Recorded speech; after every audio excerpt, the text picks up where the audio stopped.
परवरदिगारे आलम खालिक़े कायनात रब्बे लम यज़ल व ला यज़ाल ने कुरान मजीद में ऐलान फरमाया, तबारकल्लज़ी बियदिहिल मुल्कु व हुवा अला कुल्लि शैइन क़दीर।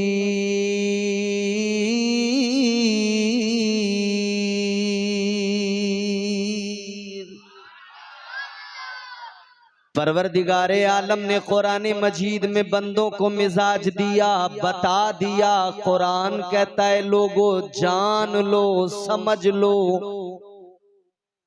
बड़ी बरकत वाली जात है अल्लाह की।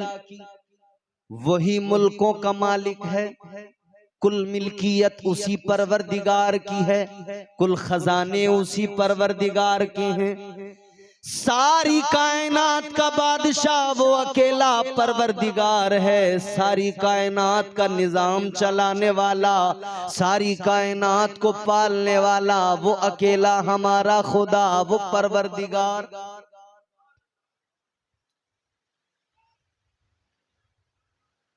जब तक अल्लाह ने दुनिया को और मखलूकात को पैदा नहीं किया था, तब तक क्या था? अल्लाह अकेला था, कुछ नहीं था। जमीन, आसमान, चांद, सूरज, सितारे, इंसान, जानवर, जब तक परवरदिगार ने कायनात को पैदा नहीं फरमाया था, अकेला था, एक था।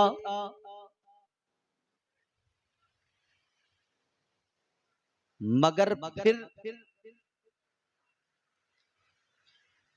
अब मैं आपको हदीस कुदसी सुनाता हूं। अकेला था परवरदिगार, वहदहू ला शरीक आज भी है, खुदा एक ही है, वो अकेला ही है। उसकी अहदियत, समदियत, खल्लाकियत, रज़्ज़ाकियत दुनिया पर आया है।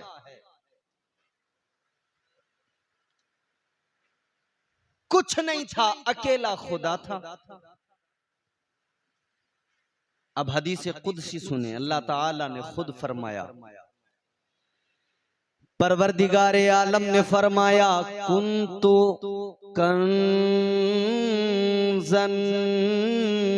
मख्फिया, खालिक़े कायनात ने फरमाया मैं एक छुपा हुआ खजाना था।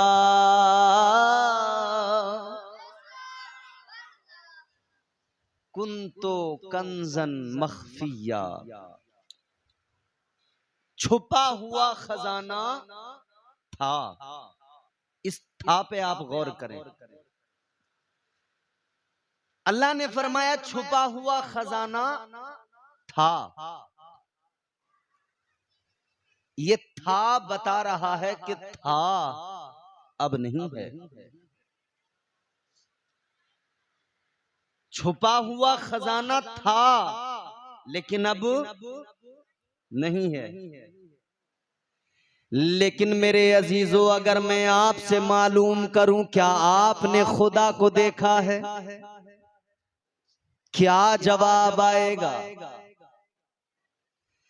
सारी महफिल के अंदर कोई एक आदमी ऐसा हो जो हाथ उठाकर कहे इम्तियाज बरकाती मैंने खुदा को देखा है, कोई नहीं आएगा।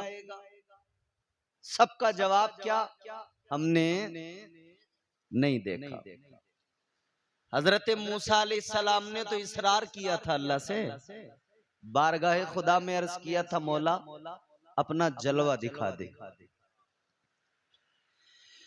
अल्लाह के जलीलुल कद्र पैगंबर जनाबे हजरत मूसा अलैहिस्सलाम बारगाहे रब्बे जुल जलाल में अर्ज गुजार हुए, कहने लगे रब्बी अरिनी अंजुर इलैक, अर्ज करने लगे मौला अपना जलवा दिखा दे, दीदार करा दे। अल्लाह ने फरमाया लन तरानी। परवरदिगार ने फरमाया मूसा नहीं देख सकते। या अल्लाह क्यों? कुरान मजीद उठाइए, अल्लाह का कलाम पढ़िए। परवरदिगार ने फरमाया ला तुदरिकुहुल अबसार।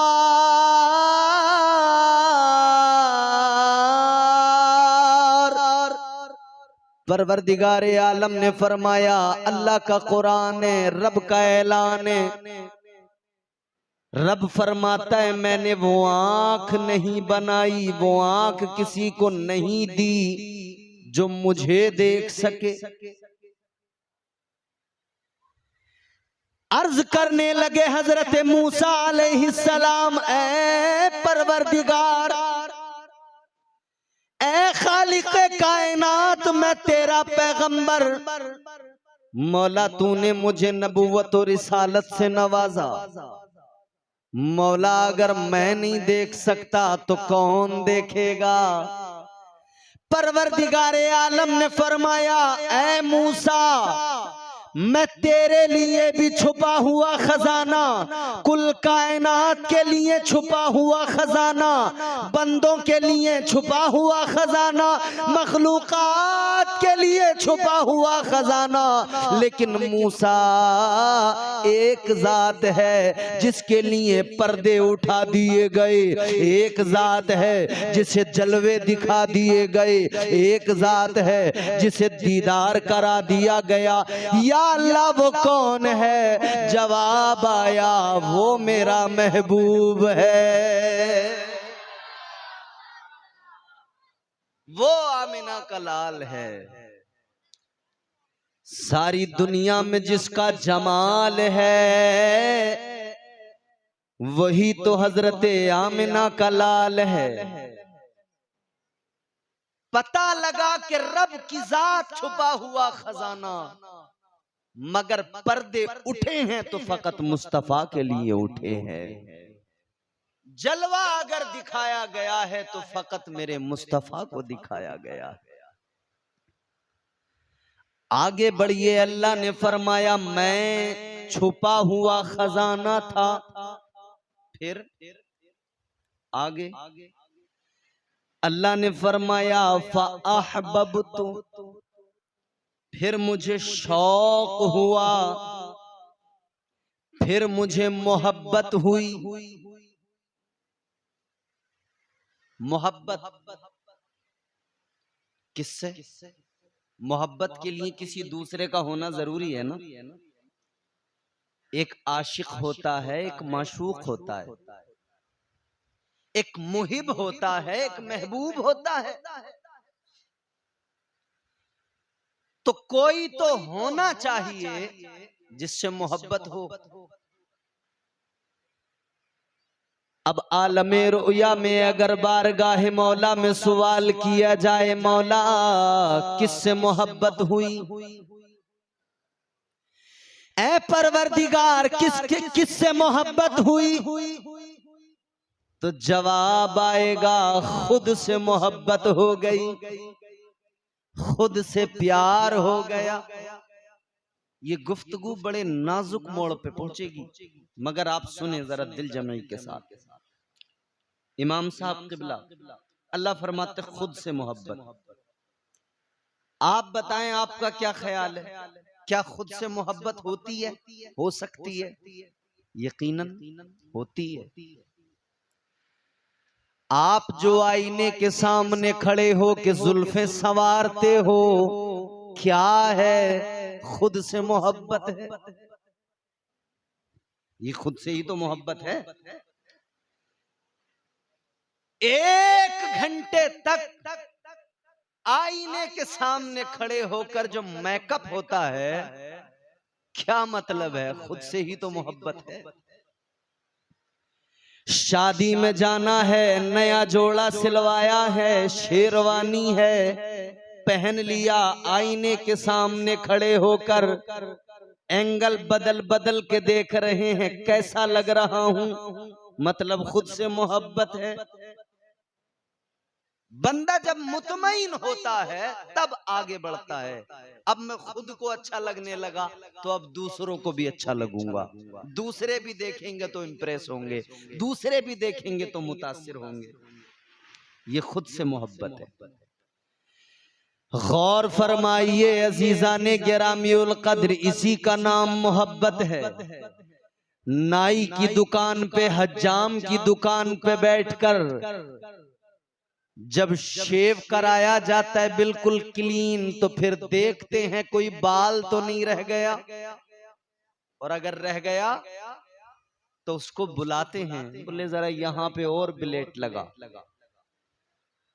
बिल्कुल चिकना कर दे, खूबसूरत बना दे।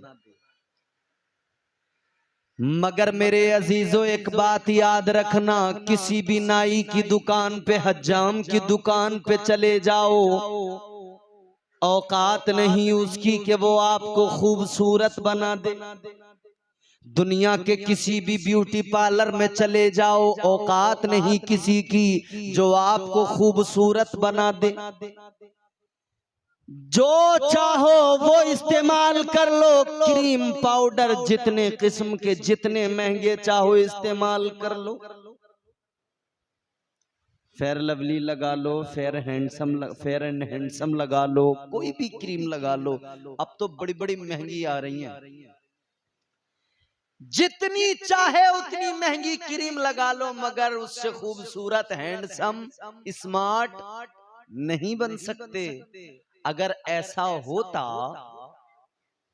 कि लोग क्रीम और पाउडर लगाने से गोरे हो जाते, हैंडसम हो जाते, क्रीम लगाने से अगर कोई गोरा हो जाता, तो ये बात जान लो, वेस्ट इंडीज में, अफ्रीका में एक भी आदमी काला नहीं होता, सबके सब गोरे होते। क्रीम उनके पास में पैसा है, खरीद सकते थे। उनका उसी कलर पे रहना बताता है कि न कोई क्रीम खूबसूरत बना सकती है, न कोई पाउडर खूबसूरत बना सकता है। खूबसूरती अता करना ये मेरे रब का काम है। अपने आप से मोहब्बत होती है, हर शख्स देखता है। पहले आईने में खड़े होकर देखते थे, अब मोबाइल में देखते हैं। अच्छा, आईना तो सच बोलता है, मगर मोबाइल का कैमरा बहुत झूठ बोलता है। आईना तो यह है कि मैं आईना हूं, दिखाऊंगा दाग चेहरे के, जिसे खराब लगे सामने से हट जाए। आईना हर दाग दिखाता है, और ये मोबाइल का कैमरा बहुत झूठा है, हर दाग छुपाता है। एक फिल्टर लगता है, आदमी काले से गोरा बन जाता है। किसी की व्हाट्सएप डीपी देखो, लगता है कोई बहुत हैंडसम आदमी सामने फोटो लगा हुआ है, लेकिन जब उसको रियल में देखो तो पता लगता है कि भाई बहुत बड़ा फर्क है।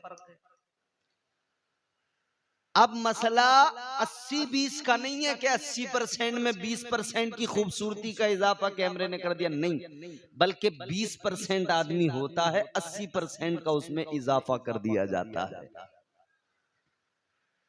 चलन है आजकल।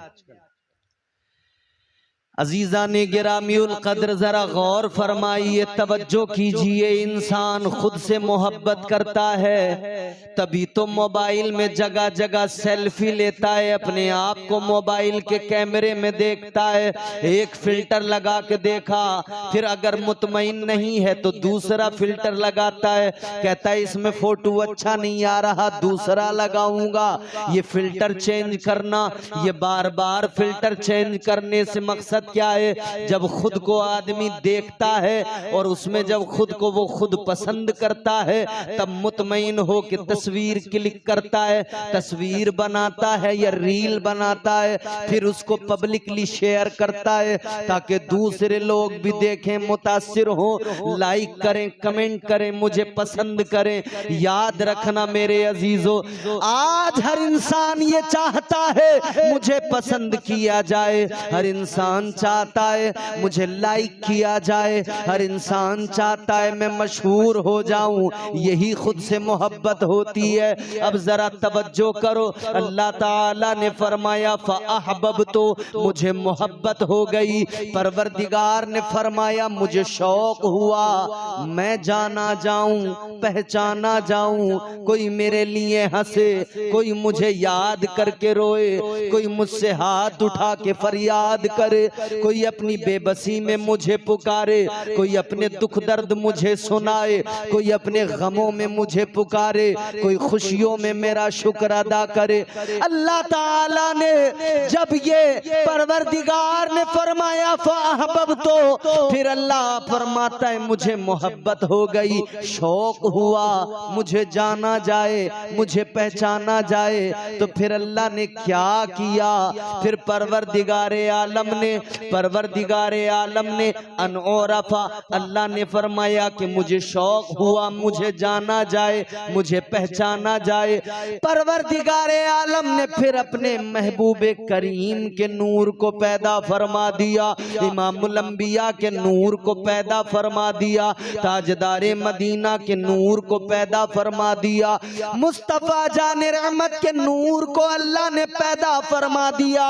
अजीजा ने गिरामीउल कद्र, अब तवज्जो इस बात पर कीजिए, अल्लाह ने नूरे मुस्तफा पैदा फरमाया, मगर कैसे पैदा फरमाया, प्रोसेस क्या, कैसे बनाया।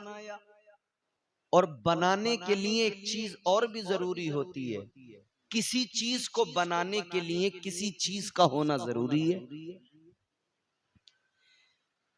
किसी भी चीज को बनाने के लिए उसके पीछे से कोई मटेरियल होता है कि जिससे वो बनाई जाती है। या अल्लाह तूने महबूब का नूर बनाया, बनाया कैसे, कैसे बनाया, किस चीज से बनाया।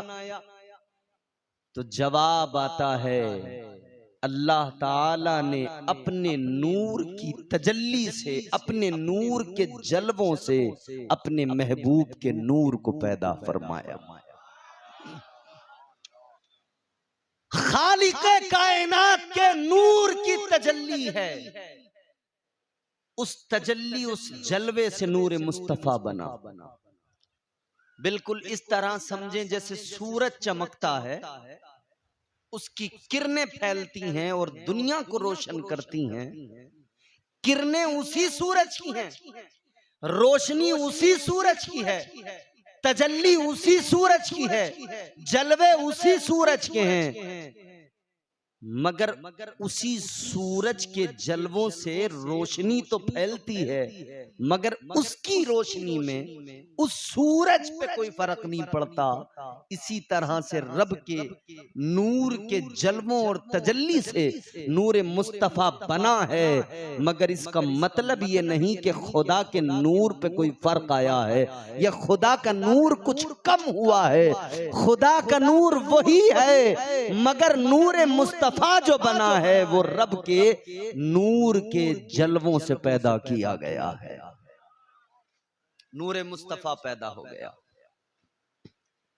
ये तख्लीक नूर मुस्तफा सबसे पहली तख्लीक है, सबसे पहली तख्लीक है। हजरत जाबिर सहाबी मुस्तफा हैं, बारगाह रिसालत माब में आकर कहते हैं या रसूल अल्लाह, अल्लाह ने सबसे पहले किस चीज को पैदा फरमाया, सबसे पहले अल्लाह ने क्या बनाया।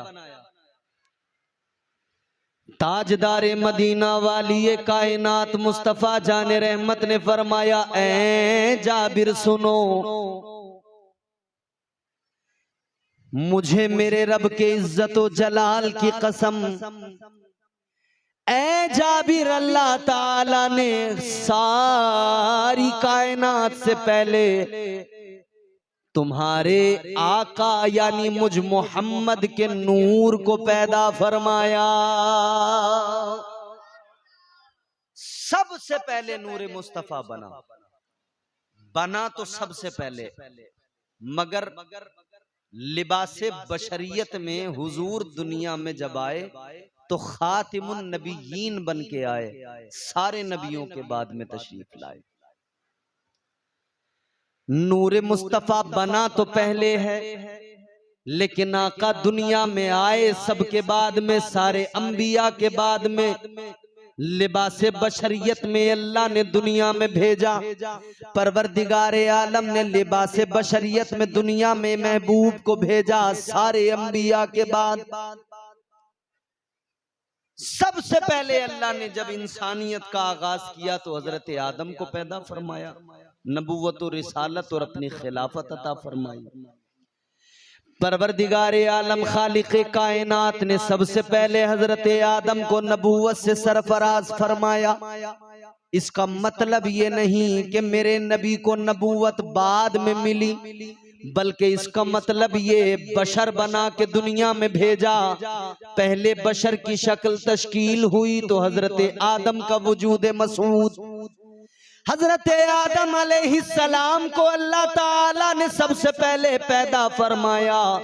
इंसान सबसे पहले हजरत आदम, बशर सबसे पहले हजरत आदम, मगर मेरे आका उनसे भी पहले नबी, क्योंकि नबूवत मुस्तफ़ा उस वक्त से है जब से नूर मुस्तफ़ा को अल्लाह ने पैदा फरमाया, जब से तख्लीक हुई नूर मुस्तफ़ा की। इसीलिए तो मेरे आका ने ऐलान फरमाया, ताजदारे मदीना ने फरमाया, तुम्हारे मेरे आका ने ऐलान फरमाया, मुस्तफा जाने रहमत ने फरमाया, इमामुल अंबिया ने फरमाया, मैं तो उस वक्त भी नबी था जब हजरत आदम मिट्टी और पानी के दरमियान थे। यानी जब हजरत आदम का गारा तैयार हुआ, हजरत आदम का वजूद बनाने के लिए मिट्टी को गूंधा गया। आका फरमाते हैं मैं उस वक्त भी पैगंबरे खुदा था। उस वक्त भी आका खातिमुन नबीयीन थे, उस वक्त भी आका नबी थे, खातिमुन नबीयीन थे। अजीजा ने गिरामीउल कद्र जरा गौर फरमाइए, ये मेरे मुस्तफा का नूर है। अब आगे चलिए, हजरत आदम पहले बशर, पहले इंसान दुनिया में तशरीफ लाए, अल्लाह ने पैदा फरमाया। अल्लाह ताला ने कुरान मजीद में ऐलान फरमाया, परवरदिगार ने फरमाया, व इज़ क़ाला रब्बुका लिल मलाइकति इन्नी जाइलुन फिल अर्दि खलीफा। परवरदिगारे आलम ने फरिश्तों से फरमाया, ऐ मेरे फरिश्तों, मैं जमीन में अपना खलीफा बनाने वाला हूँ। परवरदिगारे आलम ने ऐलान फरमा दिया, ऐ मेरे फरिश्तों, मैं जमीन में अपना खलीफा बनाने वाला हूं। अच्छा, यहां भी एक बात बड़ी काबिले गौर है। आपको मेरी बात समझ में आ रही है? अल्लाह ने फरिश्तों से तख्लीक आदम से पहले फरमाया था कि मैं जमीन में अपना खलीफा बनाने वाला हूं। ये तो बात क्लियर हो गई। आदम बने बाद में बात क्लियर अल्लाह ने पहले फरमा दी कि आदम अलैहिस्सलाम को जमीन की खिलाफत अता की गई है, खिलाफत अर्जी फिल अर्द खलीफा। तो जब हजरत आदम को अल्लाह ने बनाया भी नहीं था, फरिश्तों से जिक्र किया था, तब फरमा दिया था जमीन में अपना खलीफा बनाने वाला हूं। बात तो बिल्कुल क्लियर थी कि हजरत आदम को बनाएगा परवरदिगार, मगर जमीन की खिलाफत अता फरमाएगा, जमीन हजरत आदम को अता फरमाएगा। मगर अल्लाह ने जब हजरत आदम को बनाया तो फौरन जमीन पर नहीं भेजा, बल्कि अल्लाह ने पहले हजरत आदम को जन्नत में दाखिल किया। पहले परवरदिगार ने हजरत आदम अलैहिस्सलाम को जन्नत में भेजा। अल्लाह अकबर, गौर फरमाइए, हजरत आदम को जन्नत में अल्लाह ने रखा। हजरत आदम जन्नत के अंदर है। अब दिलचस्प बात सुनिए, हजरत आदम जन्नत के अंदर है। हजरत आदम की नजरों के सामने जन्नत की बहारें हैं। हजरत आदम की नजरों के सामने जन्नत की खूबसूरती है, जन्नत के नजारे हैं, जन्नत की रौनकें हैं, जन्नत की बहारें हैं, जन्नत की आसाइशें हैं, जन्नत की नेमतें हैं, जन्नत के मेवे हैं, जन्नत के फल हैं, जन्नत की नहरें हैं, जन्नत के बागात हैं। हजरत आदम अलैहिस्सलाम जन्नत के अंदर हैं, लेकिन फिर भी मेरे अजीजों, हम जिन्स कोई नहीं, अकेले आदमी, अकेले बशर, दूसरा कोई आदमी नहीं है, इंसान नहीं है। और इंसान की फितरत में ये चीज अल्लाह ने शामिल की है कि वो अपने हम जिन्स लोगों के दरमियान रहता है। आप अपने घर में बिल्ली पाल लेते हैं, कई लोग घर में कुत्ता पालते हैं, पालते हैं कि नहीं? गाड़ियों में कुत्ते बैठे हुए देखे होंगे आपने। बाहर जा रहे हैं तो गाड़ी में पीछे से कुत्ता मुंह चमका रहा है। कई इंसानों को वो इज्जत नहीं मिलती जो इस दुनिया में कुत्तों को मिल जाती है। तो किसी की ठाट बाट और इज्जत देखकर कभी मुतासिर मत होना। दुनिया में तो इज्जत कुत्तों को भी मिल जाती है, दुनिया में ऐशो आराम की जिंदगी तो कुत्तों को भी मिल जाती है। ये कोई कमाल नहीं है इंसान के लिए, ये तो कुत्तों को भी मिल जाता है।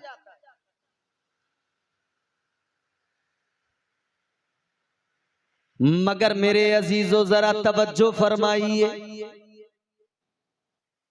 इंसान कुत्ता भी पालता है, बिल्ली भी पालता है, जानवर पालता है, भैंस भी पालता है, बैल भी पालता है, गाय भी पालता है, घर में रखता है।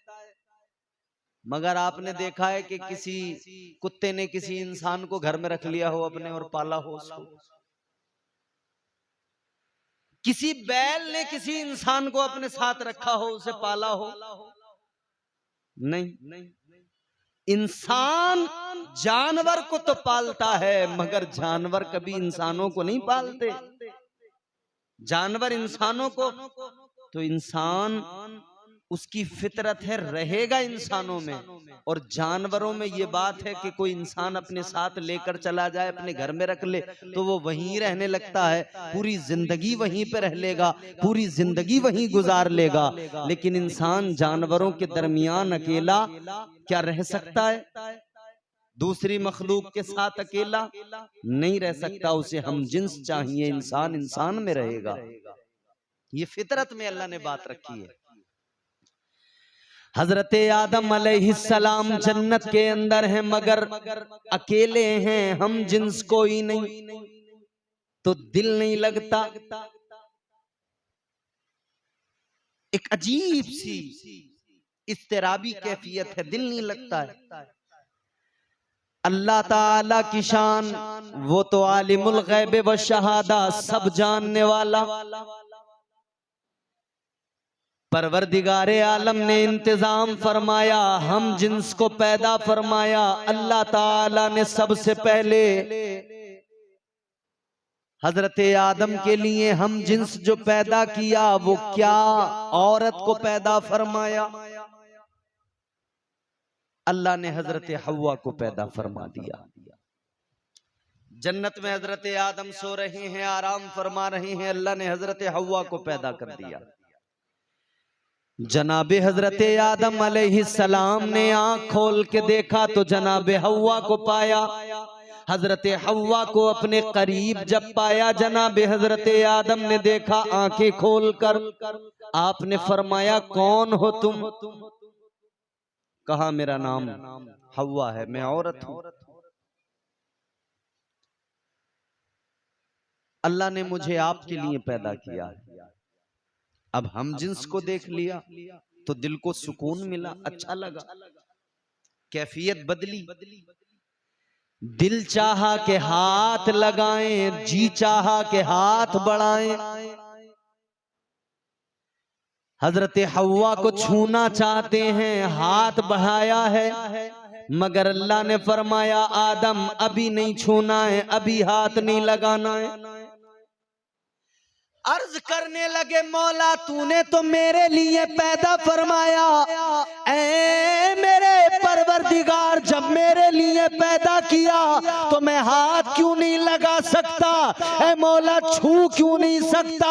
अल्लाह ने फरमाया आदम पहले मेहर अदा कर दो, मेहर अदा करके छूना है, मेहर अदा करके हाथ लगाना है। अर्ज करने लगे मौला क्या दूं, मेरे पास क्या है, ऐ अल्लाह क्या मेरे पास क्या है, कौन सा खजाना मेरे पास है जो दे दूं। अल्लाह ने फरमाया है आदम तुम्हारा महर कोई खजाना नहीं है, तुम्हारा महर कोई सोना चांदी नहीं है। ऐ आदम सुनो, तुम्हारा महर दौलत का अंबार नहीं है। अल्लाह ने फरमाया महर बस इतना सा है। आदम एक काम करो, मेरे महबूब पर दुरूद पाक पढ़ दो, तुम्हारा महर अदा हो जाएगा।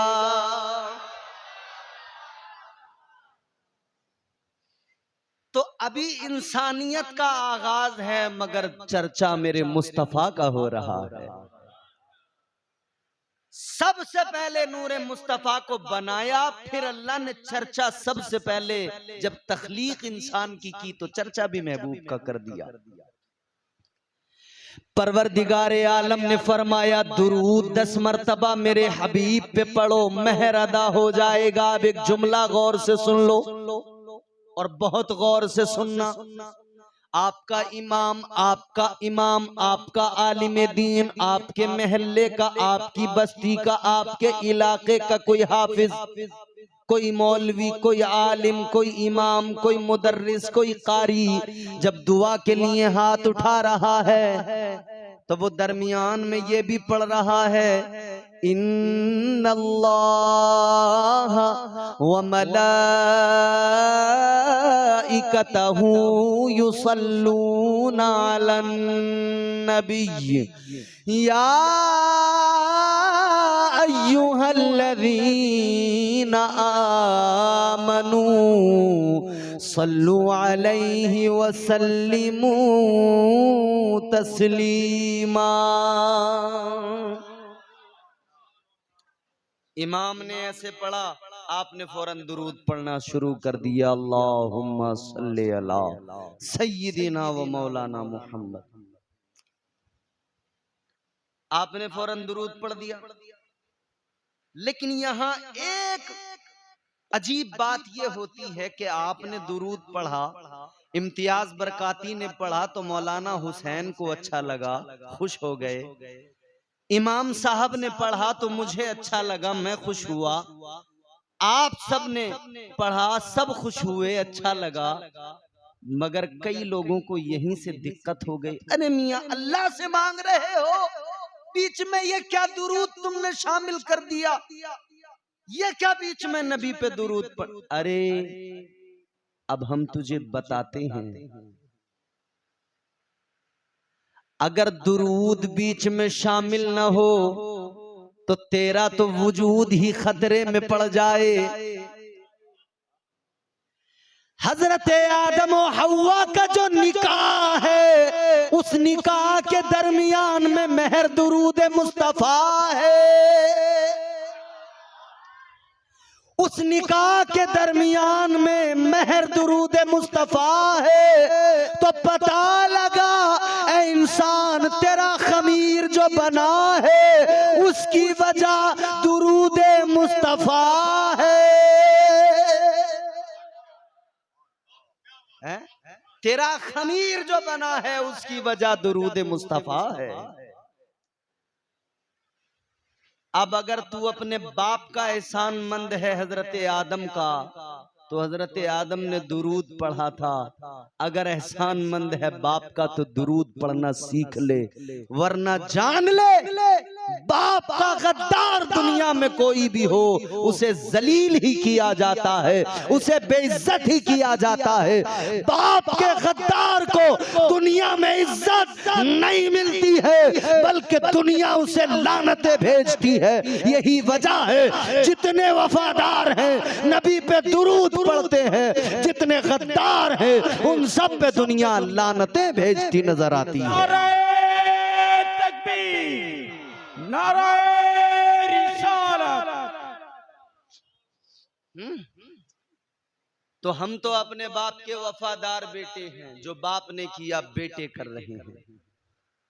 और बाप ने यूं ही नहीं किया था अपनी मर्जी से, ऐसा भी नहीं है। बाज लोग सोचते हैं कि जो अब्बा ने किया वही करेंगे। अब अब्बा अगर चोरी करते थे तो क्या बेटा भी चोरी करेगा? है? वो कह दे जी नहीं नहीं ये तो मेरे अब्बा का काम है, मुझे करना ही करना है। अब्बा अगर पत्ते खेलते थे तो क्या बेटा पत्ते खेलेगा? अब्बा अगर सट्टा लगाते तो क्या? हर जायज पसंदीदा काम ऐन शरीयत के मुआफिक हो तो अपने बाप के नक्शे कदम पर चलो और उस काम को करो।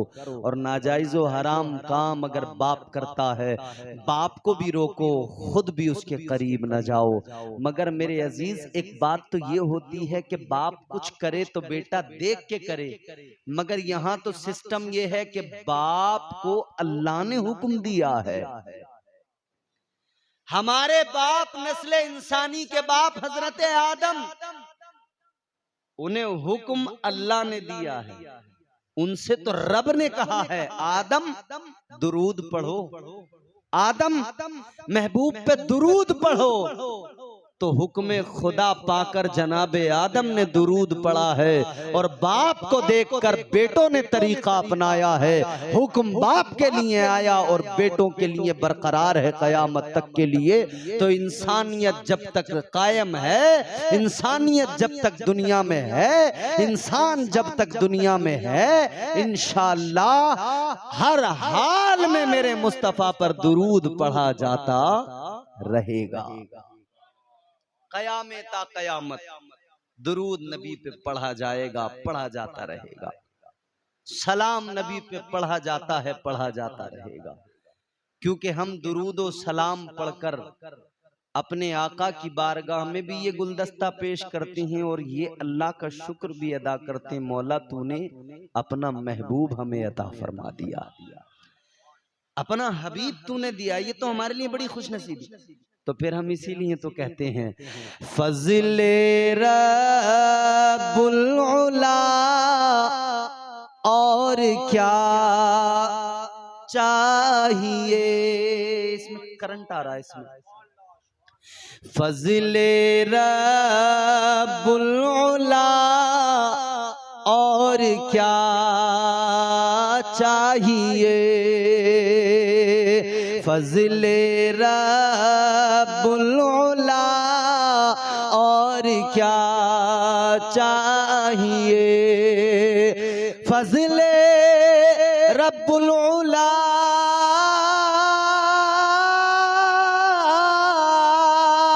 और क्या चाहिए, मिल गए मुस्तफा और क्या। नारे तकबीर, नारे रिसालत, सईदे करबला। मिल गए मुस्तफा और क्या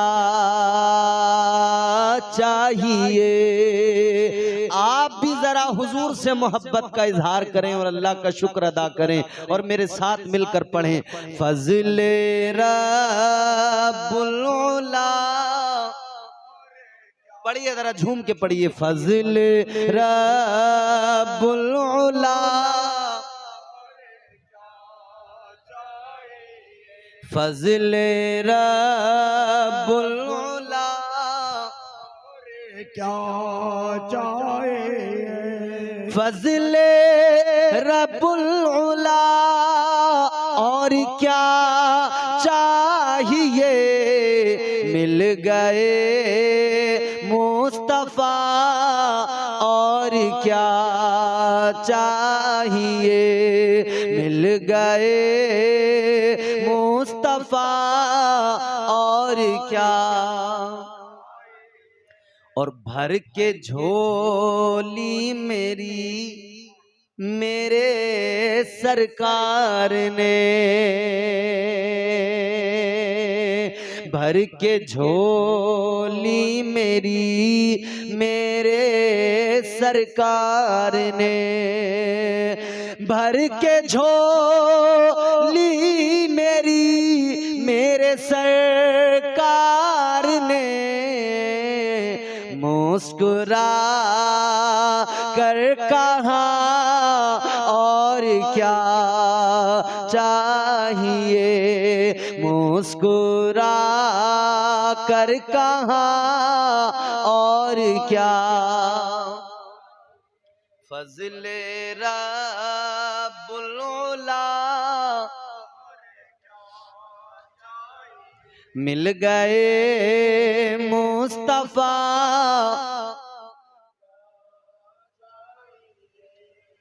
यकीनन और क्या चाहिए, हुजूर मिल गए, सब कुछ मिल गया। दामने मुस्तफा जिनके हाथों में है, जोर से कहिए, दामने मुस्तफा जिनके हाथों में है, दामने मुस्तफा जिनके हाथों में है, उनको रोज़े जज़ा और क्या चाहिए, उनको रोज़े जज़ा और क्या। मिल गए मुस्तफा और क्या।